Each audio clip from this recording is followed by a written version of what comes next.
नमस्कार दोस्तों, अभी हम बैठे हुए हैं मुखर्जी नगर में एक पार्क में। आज हम फिर से मिले हैं गणेश जी से। इनका वीडियो इससे पहले काफ़ी वायरल हुए हैं और भाई का भी एक चैनल है, यूट्यूब चैनल है। तो काफ़ी दिनों के बाद मिले हैं तो सोचा कि एक वीडियो बना देते हैं गणेश जी के साथ।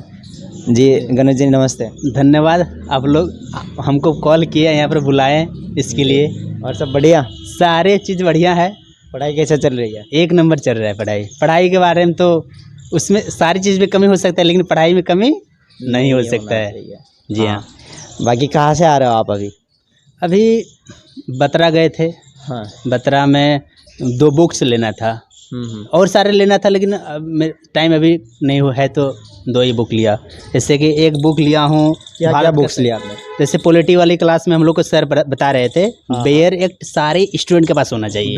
बेयर एक्ट तो हम आप लोग को बताना चाहूँगा कि भारत का संविधान बेयर एक्ट सारे स्टूडेंट के पास होना चाहिए। लेकिन ये क्या करते हैं अभी स्टूडेंट, मतलब टेक्स्ट बुक ले लेते हैं या गाइड बुक ले लेते हैं। टेक्स्ट बुक तो बहुत कम ही रहता है, गाइड बुक रहता है। बेयर एक्ट ये पॉलिटी में आता है ना? पॉलिटी में आता है, कॉन्स्टिट्यूशन ऑफ इंडिया। हाँ, तो ये वाली दिखा देता हूँ, देख लीजिए, इसको स्क्रीनशॉट आप ले लीजिए। सारे स्टूडेंट के पास होना चाहिए, सारे स्टूडेंट के पास ये बुक सारे। और नहीं लिए हैं तो आप जरूर ले लीजिएगा।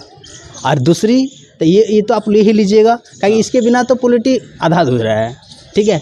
और नंबर 2 में इसको भी लिया। ये क्या है? ये देख रहे होंगे, रवि सियाग का आंसर राइटिंग का कॉपी है। ठीक है। जैसे विजन में उसने लिखा था ये प्रॉपर उन्हीं का, मतलब हैंड रिटन आंसर राइटिंग है ना? जी। तो हमको भी थोड़ा जीएस का है, पूरा जीएस का। तो इस 100 मात्र में 180 में दिया। 200 बोल रहा था, मैं 180 बताया तो दे दिया। ठीक है। तो ये आंसर राइटिंग, आपको ये वाला आंसर राइटिंग रवि सियाग का बहुत हेल्प करेगा। तो ये बोला कि आंसर राइटिंग में हमको भी बहुत दिक्कत हो रही थी। ठीक है। ये एक बार अंदर से दिखा देना। हाँ, जैसे एक नंबर इसका भी, जैसे कि मैं आपको दिखाना चाहूँगा। देख सकते हैं 2021 में इसका एग्ज़ाम दिया था। 2021 में एग्ज़ाम दिया था, यहाँ पर देख रहे होंगे। इसको ये करके देख सकते हैं, जूम करके। जैसे कि यहाँ पहला प्रश्न है, देख सकते हैं, पहला प्रश्न है। और अब दूसरा प्रश्न निकालो, देख सकते हो थोड़ा कालापन है, क्योंकि फोटो स्टेट किया गया है ना, तो कालापन आ गया, कोई दिक्कत नहीं। लेकिन हाँ, ये इससे आपको समझ में आ गया कि आप आंसर राइटिंग कैसे कर सकते हैं। जैसे बहुत सारे स्टूडेंट बोलते हैं कि मेरा राइटिंग अच्छा नहीं है, ऐसे है वैसे है, तो कोई दिक्कत नहीं है, मीडियम राइटिंग भी चलेगा। लेकिन आप लिख क्या रहे हैं, मेन चीज़ राइटिंग। ये भी तो सिंपल ही लग रहा है, इतना हाई फाई नहीं है। हाई फाई नहीं है। आप सोच सकते हैं हिंदी माध्यम का टॉपर है, तो आप कोई हाई फाई नहीं है स्टूडेंट उसको। और ये लिखे भी होंगे स्पीड में, बहुत स्पीड में। जैसे हम लोग हम खुद लिख रहे थे, तो हमको लग रहा था मेरा राइटिंग अच्छा नहीं है, क्या होगा ऐसे वैसे। लेकिन इस सेल्फ डाउट होता है। हाँ, सबको होता है। हाँ, बहुत होता है। तो इस ये वाला कॉपी देखने के बाद हमको लग रहा नहीं, वो मेरे तरह ही वो भी है, कोई स्पेशल नहीं है। हाँ, कोई स्पेशल नहीं है, सेम है। लेकिन वो टॉपर हो, मैं टॉपर नहीं हूँ। लेकिन अभी मेहनत है, मेहनत कीजिए, हो जाएगा। और क्या। तो प्रीलिम्स की प्रिपरेशन कैसे करें, क्योंकि अभी प्रीलिम्स भी आने वाला है, आप कैसे कर रहे हो प्रिपरेशन? देखिए, प्रीलिम्स का तैयारी, पीटी का तैयारी स्पेशल, जैसे कि अभी मैं एक ओजांग सर का 99 रुपीज़ वाला क्लास में वो मैं ज्वाइन हुआ। ऐसे मैं तो बाकी कोचिंग में अभी पढ़ ही रहा हूँ, तो वहाँ पर इसलिए लिया कि वहाँ पर देखे कि जैसे कि प्रीलिम्स में आप क्या पूछना चाह रहा है, और उसका जैसे कि टॉपिक क्या मैं उसका टॉपिक और सब टॉपिक वहाँ से भी हमको कुछ हेल्प मिल रहा है। कभी कभी मतलब कि खाली टाइम में उसको देख लेता हूँ। ठीक है।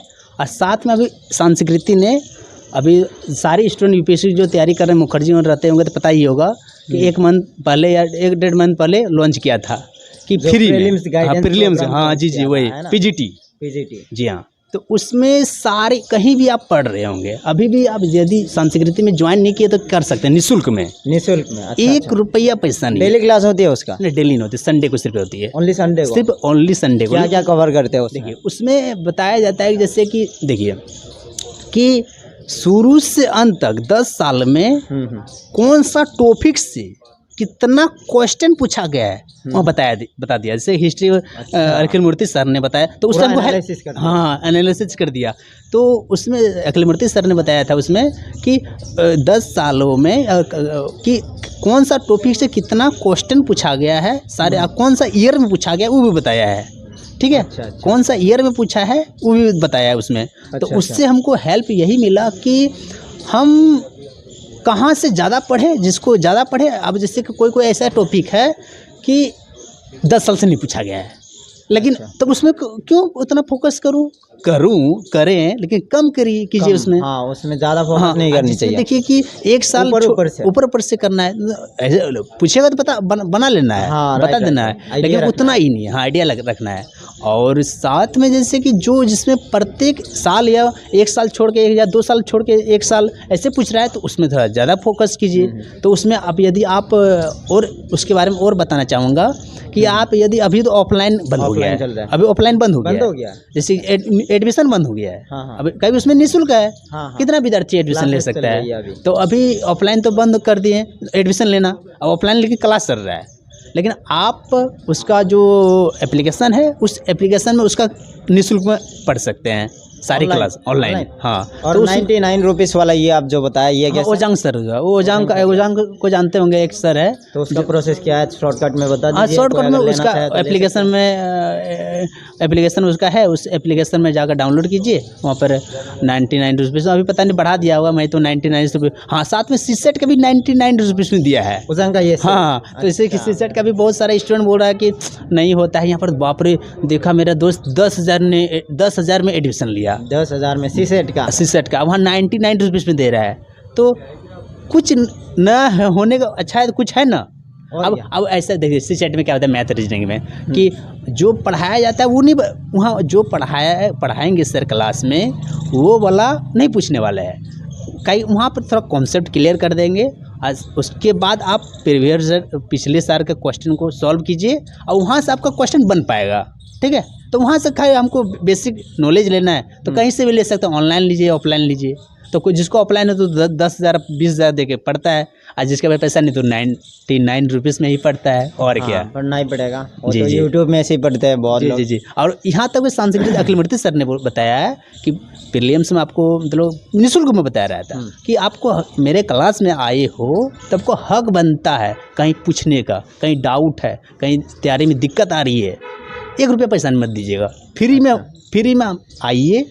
आप मेरे क्लास में आए तो बढ़िया से पूछिए, समझिए, सारे सर के द्वारा सारे सब्जेक्ट अभी से लेके अभी जब तक एग्ज़ाम नहीं होगा तब तक उसका प्रत्येक चलेगा। जैसे कि उसमें सर ने ये भी बताया कि जिसके पास नोट्स नहीं है तो नोट्स में मैं भी दूंगा। सारे नोट्स मिल जाएगा। हाँ, लेकिन उसमें जो प्रिंट आउट है वो तो पैसा लगेगा ही ना, प्रिंट आउट का खर्चा तो लगेगा। लेकिन वो सारे चीज़ बोला, जो आपको आवश्यकता है सारी चीज़ आपको देंगे। राइट। जी। चलिए गणेश जी, आपसे मिलकर बहुत अच्छा लगा, बहुत खुशी हुई, और उम्मीद करता हूँ इस वीडियो से आप लोगों को भी बहुत सारा इन्फॉर्मेशन मिला होगा। तो गणेश जी, आपका चैनल भी है, यूट्यूब चैनल है, उसके बारे में बताएंगे? हाँ, जैसे कि मेरा एक चैनल है ब्लॉगर गणेश IAS। अच्छा। तो वो वाला चैनल को ज़रूर से ज़रूर आप लोग सब्सक्राइब कर लीजिएगा। और साथ में यदि आप इसमें तो मैं एक वीडियो में कितना बता पाऊँगा, साथ में उसमें आप यदि कोई भी चीज़ के बारे में कमेंट करते हैं तो उसमें मैं जितना होगा सर्च करके सारी चीज़ पढ़ के मैं उसके बारे में मैं आप लोगों को बताने का प्रयास करूँगा। साथ में और एक बात और बताना चाहूँगा, अभी स्टूडेंट हताश है। हाँ, क्या है? निराश है, हताश है। मेरा दोस्त अभी देख रहा था, बहुत परेशान है, मतलब कैसे नहीं, कैसे होगा नहीं होगा। तो मैं बताना चाहूँगा, अभी देखिए UPSC कोई बड़ा नहीं है, बहुत छोटा है। सबसे पहले आप अपनी शक्ति को पहचानिए। जिस दिन आप अपनी शक्ति को पहचान लीजिएगा ना, UPSC आपके लिए चुटकी का खेल है। भाई आप कह रहे हो UPSC छोटा है, UPSC तो पहाड़ जैसा है भाई, बहुत लोगों के लिए। कैसे छोटा है, किस पर्सपेक्टिव से बोल रहे हो? इसलिए बोल रहा हूँ कि वो जो है ना, वो अपना शक्ति को नहीं पहचान पाया है। आपको बहुत छोटा लगता है UPSC? हाँ, छोटा लगता है। देखिए उसका क्या है, उस जो सिलेबस है उसको पढ़िए और जाके एग्जाम दे दीजिए, बस हो जाता है। हाँ, लेकिन उसका जो मांग रहा है वो पढ़िएगा, तब तो पूछ रहा है ये तो पढ़िएगा, वो कैसे होगा? हाँ, मांग रहा है ये चीज़, अब पढ़ रहे वो चीज़, कैसे हो पाएगा? नहीं हो पाएगा। हाँ, लेकिन अभ्यास तो है। अब जैसे कि कुछ सफलता पाना है तो अभ्यास तो करना पड़ेगा, कंटिन्यू अभ्यास। अब जैसे कि बहुत सारे स्टूडेंट देख रहा हूँ रेगुलर नहीं हो पाता है, एक दिन पढ़ा तो 2 दिन पढ़ा, एक दिन 22 घंटा पढ़ा, दूसरा दिन 8 घंटा भी नहीं पढ़ा। तो इतना मेहनत करने के बाद, इतना परिश्रम करने के बाद भी क्यों लोग असफल होते हैं? देखिए, मेहनत, लगातार मेहनत करना पड़ेगा। ऐसे थोड़ा दिन का बात तो है नहीं, लगातार मेहनत चाहिए, लगातार उसमें फोकस कीजिए। अब जैसे कि आप देख रहे हैं कि पढ़ाई भी कर रहा है साथ में और कुछ भी कर रहा है, कुछ मतलब ज़्यादा नहीं बताना चाहूँगा, कुछ पर ध्यान नहीं देना है। आप कुछ पर ध्यान दे रहे हैं तो इसमें फोकस नहीं हो पा रहा है, पढ़ रहे हैं यहाँ पर ध्यान कहीं और है, तो उसको अपने मन को कंट्रोल, इस मन को अरे माइंड को समझ गए जिस दिन ना, दुनिया का कोई भी ताकत आपको हरा नहीं सकता। हाँ, तो समय लग जाएगा, कोई दिक्कत नहीं, समय लग जाएगा, लेकिन जब जिस दिन आप मन का ताकत और दिमाग का ताकत जिस दिन समझ जाइएगा ना, दुनिया का कोई ताकत आपको रोक नहीं सकता। यूपीएससी एक छोटा मोटा है, आपको बहुत बड़ा कुछ करना है। और ये भी बताना चाहूँगा, एक बार यूपीएससी की तैयारी जो कर लेता है ना, उसका माइंड में एक असमर्थ मतलब बहुत ज़्यादा शक्ति मिल जाता है। अब मतलब सारे क्षेत्र में उसके पास कुछ भी कर सकता है जो ना? जिस चीज़ को छूइएगा उस चीज़ को सोना बना सकता है। अच्छा, सोना, जिस इसको मैं छू दूंगा सोना बना सकता हूँ, लेकिन हाँ, अपना ताकत को पहचानना पड़ेगा। राइट। जिस दिन आप मनुष्य का बहुत पता है, आप जानते हैं, रामायण इतिहास से उठा के देख लीजिए कि मतलब कि क्या कर दिया है इस भारत का मनुष्य ने। बहुत सारा शक्ति है, उस शक्ति को, उसके लिए आप ध्यान करना पड़ेगा। मन नहीं लगता है तो ध्यान किया, अब ध्यान खा करेगा पढ़ने, मतलब ध्यान करना चाहिए। ध्यान नहीं करता है वो पढ़ाई करता है, कैसे हो पाएगा? ध्यान जिसको मतलब ध्यान करना ही चाहिए सारी स्टूडेंट को। अब मन को पहले कंट्रोल वगैरह करना चाहिए। तब मन को जब कंट्रोल नहीं कर सकते हैं, तो जब आधा घंटा आपको मन किताब के अंदर में मन नहीं लग रहा है तो पढ़ोगे क्या? याद क्या करोगे? याद क्या करोगे? याद रहेगा मन को पहले कंट्रोल तो करो, पहले शांत करना चाहिए मन को। अब जैसे कि अभी कितना गलत रास्ते में जा रहा है सारी चीज़ें से, मतलब जो भटकते हैं मन, उससे जी है ना, कट लेना चाहिए। हाँ, कट लेना चाहिए। अब देखिए, स्टूडेंट का लाइफ एक साधु का जीवन होता है। साधु का जीवन, संत का जीवन जिस दिन जीना सीख जाइएगा ना, उस दिन आसान है। लेकिन साधु का जीवन लेकिन नहीं जी रहा है ना, गलत रास्ते में जा रहा है। वो गलत रास्ते को हटना है वहाँ से ना। वो गलत रास्ता क्या है? क्षणभंगुर सुख है। अभी सुख मिला, तनिक भर सुख मिला, उसके बाद हानि ही हानि। इसलिए उस क्षणभंगुर सुख से बचना चाहिए, उस क्षणभंगुर सुख में नहीं पड़ना चाहिए। साथ में एक तरह लंबा वीडियो हो रहा होगा, लेकिन आप इंतजार से देखिएगा। एक मिनट और बताना चाहूँगा। बताइए। एक जैसे कि मैं शॉर्ट कट बता रहा हूँ, जैसे कि एक संत था, ठीक है। एक संत ने एक अपना सेवक को बोला, एक मतलब अमृत कुछ अच्छा पत्थर दिया, तो उसमें सोना था या क्या कोई हीरा था, पता नहीं क्या था, बहुत बड़ा चीज़ दिया। उसको बोला इसका बेचना नहीं, जाओ मार्केट में वैल्यू समझ के आओ। वैल्यू इसका लगाना है, बेचना नहीं। हाँ, वैल्यू लगाना है, बेचना नहीं है, वैल्यू लगाना है, पता लगाना है कितना मार्केट रेट है। केला वाला बेच रहा था, केला वाला के पास गया, तो केला वाला के पास गया तो केला वाला बोला इसको आप लोगे? बोला हाँ, बड़ा चमक रहा है, दे दीजिए, 1 दर्जन केला ले लो तुम। तो हम लोग नहीं बेचना, 1 दर्जन केला उसका वैल्यू दिया। लेकिन तो फिर वहाँ से चला गया सब्जी वाला के पास, सब्जी वाला 1 बोरी आलू ले जाओ। बोला नहीं, बेचना तो वैल्यू लगाना है। एक बहुत एकदम सेठ व्यक्ति आ रहा है उधर से, बोला ये तो पहचान लिया, ये तो बहुत अमृत मतलब कुछ इम्पोर्टेंट पत्थर है, मतलब उससे बहुत बड़ा कुछ इम्पोर्टेंट चीज़ था। क्या था हम उधर सुन नहीं पाया था उस दिन। वो बता रहा था कोई, हाँ कोई सत्संग में, हम सत्संग में बता रहा था, उसमें मैं सुन रहा था, माइक का प्रॉब्लम था। कोई ऐसा अमृत परी मतलब कोई पत्थर, हाँ डायमंड जैसा कुछ था। तो फिर बोला हाँ ये तुम इसको, बोला ये कहाँ से ले आया तो? बोला हम बताइए इसका कीमत कितना है? बोला इसका चलिए 1 करोड़ आप तुम ले लो। 1 करोड़? हाँ 1 करोड़। बोला नहीं वैसे ऐसे बोला नहीं इतना नहीं। बोला 2 करोड़। बोला नहीं। बोला 5 करोड़। बोला नहीं, क्योंकि उसका वैल्यू ही इतना ज़्यादा था, उसने पहचान लिया क्या चीज़ है। फिर बोला मेरा ये नहीं पहचाने वो वैल्यू नहीं दिया है कि नहीं। तो फिर उसका बोला चलो तुम हमको ये सारे दे दो, ये हमको दे दो, तो मेरा जितना पैसा है सारे पैसा भी ले लो, साथ में मेरा जो प्रॉपर्टी सारी चीज़ को ले लो।